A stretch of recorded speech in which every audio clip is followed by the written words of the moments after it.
Yes, thank you Stella for this wonderful day. For our event.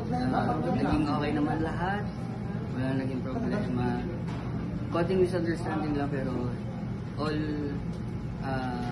total sa akin sa listing is 8 out of 10. Ako gusto ko magpasalamat especially kay Frances kasi those times na sobrang trouble na and parang napaka-hectic ng lahat, andun pa rin siya talaga patiently na sumasagot sa amin.